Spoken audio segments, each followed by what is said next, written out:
Just a very quick update of the feature that I mentioned briefly on Discord earlier about custom triggers.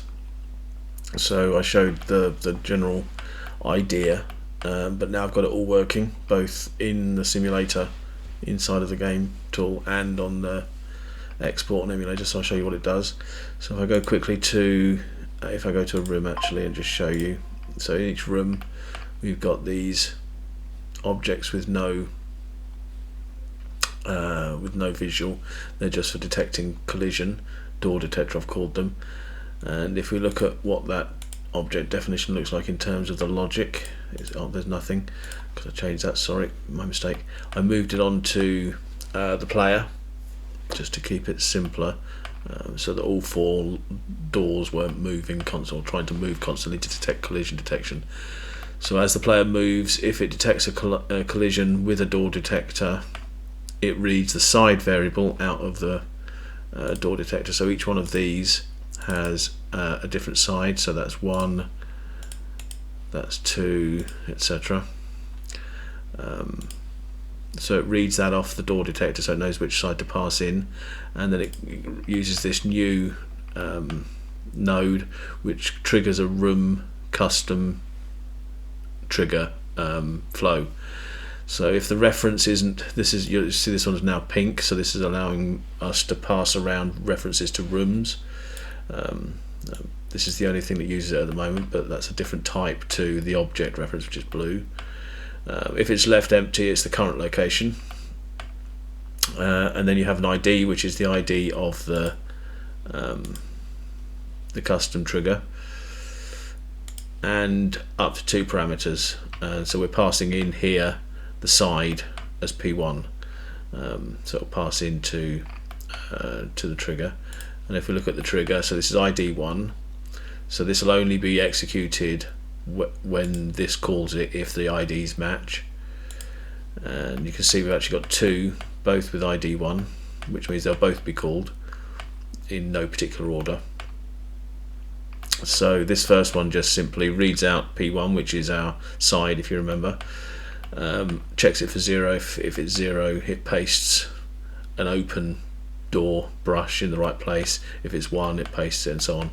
So it's just pasting an open door brush to wipe out the door graphic in the room. And then this one runs through and just sets these variables up here, and these are used. So it sets, if it's 0, for example, if it's north, it sets north exit to 0, which means open. And then up here in the on entry to room entered trigger, this is where it places whatever's necessary in those 4 locations based on the values of these. So by putting the by changing this variable to 0 when you open the door, or when the player opens the door, means that when you come back into this room, if it was originally a door, it will now be an open space, so the door being removed is retained. So if I show you quickly what that means, so you can see we've got a door here. If I walk up to the door, the collider extends just slightly in front of the door, so I'll hit it early and it wipes out that door, and just basically does a brush over the top of it, which gets rid of all collisions and everything. And then you go out into another room, and then you come back in again, and because that variable was set, the door doesn't reappear. And the same thing applies to all sides. So if I've got another room over here, if I get to a yellow door, and that one disappears too, and another one down here, I think. So that's all happening by calling the function on the room rather than the player. In previous examples where we've done stuff like that in the tests and various games, where a player interaction results in a change to the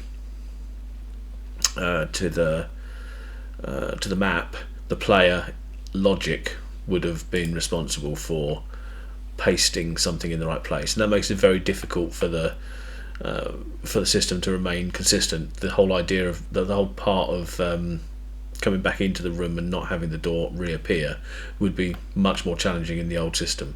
But because the room is responsible for opening the door and doing whatever it needs to do to record the fact that that door's been opened, it's just all encapsulated within the room where it should be.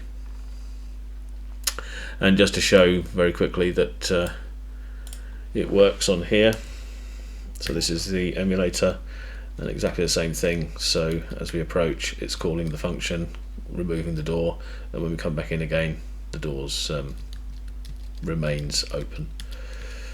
So I think that's going to be quite useful. You'll notice there's some slowdown when I go across the thresholds at the moment, and that's because it's constantly calling that open door. So obviously I need to put something in there to say if the door's open, don't do it, because it's an expensive operation pasting a brush. But for now, it just proves that the whole changes to the logic VM, both in the simulator and in the exported code, works fine. Okay, that's all.